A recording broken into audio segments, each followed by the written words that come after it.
Oke, sekarang kalau kita coba di sini ada sebuah cara, ya ada beberapa cara sih. Jadi ada menggunakan NoHub, ada menggunakan Tmux, ada menggunakan Screen. Ya ada beberapa cara agar kita bisa melakukan background process tapi dia beroperasi layaknya daemon, ya. Yaitu dengan menggunakan yang namanya NoHub. Ya, kita bisa lihat main NoHub. Artinya dia kita menjalankan suatu program yang imun terhadap hangup. Nah, jadi pada prinsipnya ketika suatu proses itu sedang berjalan dan kita mengclose terminalnya, terminal itu pada saat kita close memberikan signal hang up kepada child-nya. Otomatis child kita juga mati. Gitu. Nah, ketika kita menggunakan NoHub, ya, dia imun terhadap hang up tersebut. Ya, jadi di sini dibilang NoHub akan melindungi child process dari mendapatkan signal hub dari parent. Ya. Jadi dia imun terhadap signal hub dari parent, lalu dia akan menginherit atau diadopsi oleh init. Ya, jadi prinsip kerjanya seperti itu. Ya.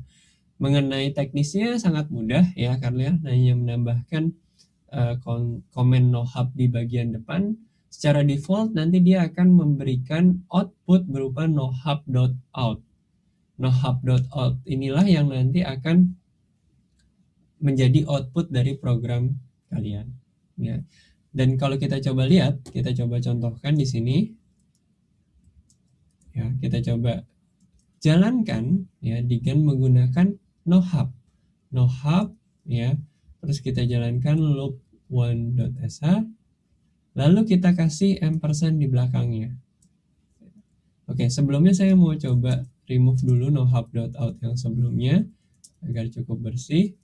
Di sini kita jalankan nohub, ya, terus jalankan programnya loop one.sh, terus kasih ampersand di belakangnya. Jadikan dia sebagai background proses. Jadi background proses yang imun terhadap hangup.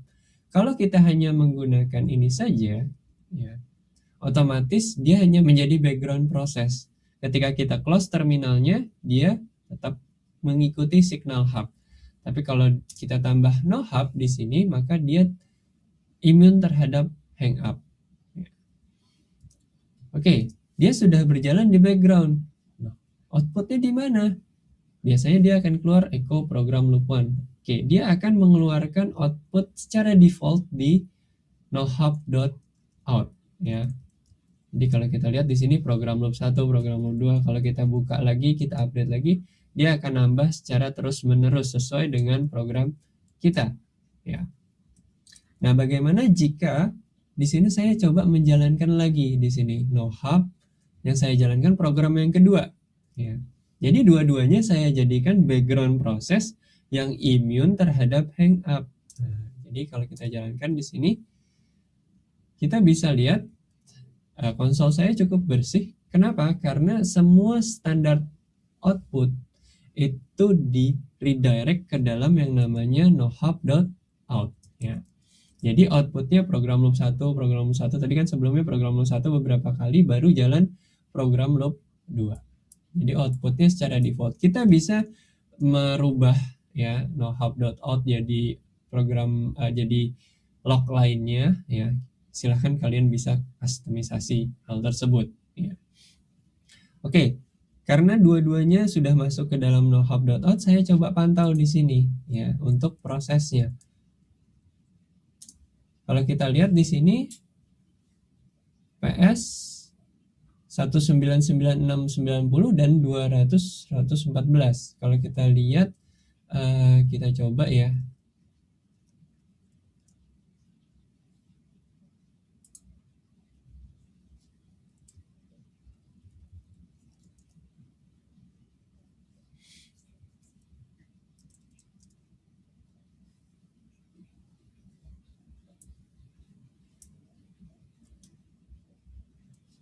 Kita coba supaya lebih tergambar.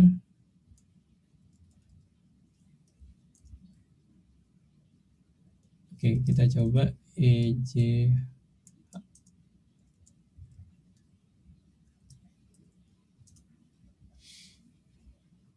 Oke, kita lihat yang ada ininya ya, apa namanya? Nginx. Nah, di sini kalau kita lihat loop 1.sh dan loop 2.sh ya. Kalau kita lihat dia memiliki parent ID, di sini ada si bash ya. Ada bash, terus ada script, ada bash, ada sshd di sini. Nah, sshd itu sebenarnya saya SSH ke komputer tersebut ya. Jadi di sini tingkatannya mulai dari parent yang atas sampai parent yang bawah. Oke, kalau kita lihat coba tadi ya di bagian ini ya. Loop 1.sh ada loop 2.sh. Nah, kalau kita lihat di sini dia parentnya adalah SSHD. Nah, kalau SSHD-nya saya close atau terminalnya saya close, apa yang terjadi ya? Kita coba lihat kembali. Saya coba close dulu ya, karena semua sudah saya buat no hub atau imun terhadap NHub. Oke, sekarang sudah saya close, saya coba clear lagi. Saya coba lihat di sini, saya punya loop 1.sh, ya ada loop 2.sh juga di sini. Cuman kalau mau lebih jelasnya kita ps-ef grep loop 1. Nah, di sini kita punya ya, dia diinherit oleh PID ya, di sini diinherit oleh PID 1 ya, atau diinherit sebagai init. Nah, inilah yang membedakan antara tadi background proses yang sebenarnya dia parentnya adalah SSHD, lalu SSHD-nya di kill, otomatis dia juga akan dikirimkan sinyal hang up. Nah, berbeda kalau kita pakai tadi ada no hang up di depannya, membuat suatu proses imun terhadap hang up. Ketika di SSHD-nya di kill ya, atau konsolnya saya close, dia mengirimkan sinyal tapi child-nya itu imun terhadap hang up, dan di sini dia diinherit oleh init ya. Jadi kalau kita lihat di penjelasan dari slide ya, parent prosesnya daemon itu adalah init ya. Kenapa init ya? Karena init merupakan program yang selalu berjalan ketika sebuah sistem itu berjalan juga, dan merupakan program pertama kali PID pertama kali ketika sebuah sistem berjalan. Oke, ini sudah diinherit oleh init ya. PID-nya tetap sama, tapi dia diinherit oleh init. Berjalan atau tidak programnya? Tetap berjalan ya. Kalau kita lihat, dia akan selalu ngeprint terus menerus ya. Kalau kita masuk di sini clear, terus kita masuk di sini sysproc daemon ya. Kita lihat no hub ya, dia akan ngeprint terus menerus di no hub.out. Nah, sekarang kita coba bersih-bersih ya. Kita coba kill dulu. Ya, di sini kita coba kill saja misalnya ya. Kill saja. Kira-kira dia bisa terkill atau tidak. Kita coba ya. Oke, dia terkill. Terus di sini kita coba untuk mengkill 200. Oke, kita coba periksa lagi. Oke, dua-duanya sudah bersih. Kalau yang bawah ini ya ini saya konsol saya untuk grab loop. Oke, itu salah satu yang bisa menggambarkan perbedaan antara background proses dan daemon proses. Ya, controlling terminal juga tadi kita sudah bahas. Ya. Kalau daemon ya kita tidak bisa mengontrol terminalnya. Sedangkan background proses ya kita bisa mengontrol terminalnya. Kayak biasanya juga daemon diawali pada saat boot script. Background proses biasanya di dalam shell-nya. Oke, nah sekarang ada beberapa hal yang bisa kita lakukan ya, selain menggunakan no hub ya, ada juga namanya disown di sini ya.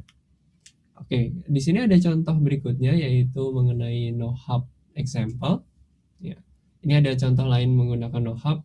Artinya aplikatifnya tidak hanya untuk forever loop, tapi kalian ingin suatu proses yang berjalan secara lama atau terus menerus tanpa hang up ya, atau ketika konsol kalian keluar, kalian bisa tetap menjalankan proses tersebut. Jadi banyak implementasinya di sini. Oke, saya remove dulu nohub.out-nya supaya bersih. Lalu saya coba di sini, di sini sudah ada website kambing yang sudah saya tulis seperti yang ada di slide. Ya, jadi saya bisa buat nohub ya, wget, atau saya mau download ISO dari website kambing di sini. win-i kambing.txt. Saya kasih ampersand di belakangnya. Jadi di sini adalah kita mengeksekusi program wget ya, immune terhadap Hangout sebagai background proses. Ya. Oke, kita coba ya. Kita pantaunya bisa lewat di nohub.out-nya. Di sini kalau kita lihat ini adalah output ketika kita sedang mendownload. Oke, sudah berapa sih kita mendownload gitu. Dia akan berjalan terus-menerus angkanya. Atau mau coba langsung ke yang bawah. Oke, sudah 48 megaan yang di-download. Sekarang saya coba clear dulu. Nah, kita coba pantau di sini. wget. Nah,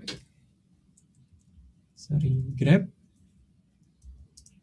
Oke, dia sedang berjalan. Kalau konsolnya saya close di sini, oke, otomatis dia masih tetap ya berjalan di sana dengan PID-nya 1. Ya, jadi mudah-mudahan bisa dimengerti ya. Dari sisi implementatif atau praktikalnya sangat mudah, tapi yang perlu kalian pahami tadi, dia bisa berjalan itu karena apa? Karena dia di-inherit oleh init. Kalau dia tidak di-inherit oleh init, ya, dia mengikuti hangup, otomatis dia tidak bisa berjalan. Oke, sekarang kita bersihkan lagi ya. Tadi ps-f skill 205106. Oke, sekarang kita coba masuk untuk bersihkan nohub-nya. Proc daemon ya, rm nohub. Nah, selain kita menggunakan nohub, ya ada beberapa opsi bagaimana kita bisa memperlakukan background proses hampir mirip menjadi daemon proses. Ya, salah satunya ada menggunakan disown, ya, disown. Ada juga bagaimana kita menggunakan tmux, ya, tmux. Ada juga yang menggunakan screen. Ya, beberapa perangkat-perangkat toolkit bisa kita gunakan sebagai tool agar program kita bisa berjalan secara terus-menerus. Oke, di sini saya mau coba untuk buat suatu background proses ya. Jadi saya mau coba buat suatu background proses ya, loop one.sh ya, saya jadikan background di sini. Lalu saya buat dia jobs min-l. Saya mau lihat oh dia jalan di running. Saya mau disown. Ya. Oke, kita coba disown.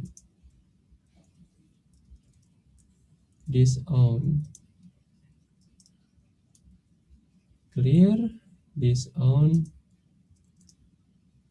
Oke, ya komennya ini ya, disown 1. Jobs ID-nya adalah 1. Ya. Kalau kita lihat di jobs min-l ya, jobs min-l dia udah nggak ada lagi di dalam background proses. Tapi kalau kita lihat di prosesnya ya, kalau kita lihat di prosesnya di sini ps min-ef grep loop, dia masih jalan ya. Tapi di jobs min-l dia sudah tidak ada. Saya udah membuat dia disown. Ya, dia udah tidak ada di jobs min-l, tapi di sini dia masih berjalan dengan PID 206081. Oke. Kalau kita pantau di sini ya, dan kita coba close program ini. Ya, kita coba lihat di sini dia masih berjalan, dan ini saya close konsolnya. Ya kan dia lagi jalan sebagai background nih. Saya nggak pakai nohub. Hanya menggunakan di sini hanya menggunakan disown saja. Ya. Sekarang saya coba jalankan atau saya coba matikan ya, konsol saya di sini. Kira-kira di sini masih bisa berjalan atau tidak? Oke, sekarang dia masih bisa berjalan dengan PID-nya atau parent PID-nya dengan 1 ya. Sebelumnya parent PID-nya adalah 206.801. Karena konsolnya saya close, otomatis dia di-inherit oleh 1. Jadi ada beberapa cara yang bisa digunakan agar suatu proses dapat berjalan secara terus-menerus ya. Dan dia pada prinsipnya teknikalnya sangat mudah ya. Ada beberapa teknik-teknik, ada menggunakan no-hop, ada menggunakan tmux, ada menggunakan disown, ada juga yang menggunakan screen ya. Tapi yang perlu dan penting kalian pahami bahwa dia bisa berjalan itu karena diinherit oleh init ya. Ya, jadi pada prinsipnya bukan hanya berjalan di background, tapi dia sudah menjadi anak dari init ya, sehingga dia bisa berjalan terus-menerus, bukan dari parent yang sesungguhnya. Gitu. Jadi kuncinya adalah di situ. Ya. Jadi yang paling sulit di sini sebenarnya mengerti bagaimana proses background proses dan daemon proses. Ketika parentnya dimatikan, background proses itu akan ikut mati. Ya. Tapi ketika kita coba membuat si proses tersebut immune terhadap hang up dengan menggunakan berbagai cara, contohnya dengan menggunakan disown, dengan menggunakan no-hub, ada juga beberapa program-program lain, ada namanya tmux, ada namanya screen. Kalian bisa coba explore beberapa program tersebut ya. Oke, jadi program-program ini akan secara graceful ya, dia akan membiarkan program tersebut untuk berjalan atau memprotek program tersebut terhadap hang up. Oke, jadi untuk materi background proses dan daemon proses sampai di sini dulu ya. Mudah-mudahan kalian bisa memiliki pemahaman untuk membedakan secara filosofis dan secara praktikal bagaimana membedakan antara daemon proses dan background proses. Oke, jadi mungkin goal dari modul ini adalah kalian bisa membedakan antara apa itu background proses, apa itu daemon proses, dan kapan kalian bisa memakai daemon proses atau background proses. Terutama daemon proses bisa kalian pakai pada beberapa program yang long life proses dari sejak awal komputer tersebut hidup sampai komputer tersebut mati. Oke, sekian dulu pembahasan pada modul ini. Terima kasih atas perhatiannya. Semoga bermanfaat.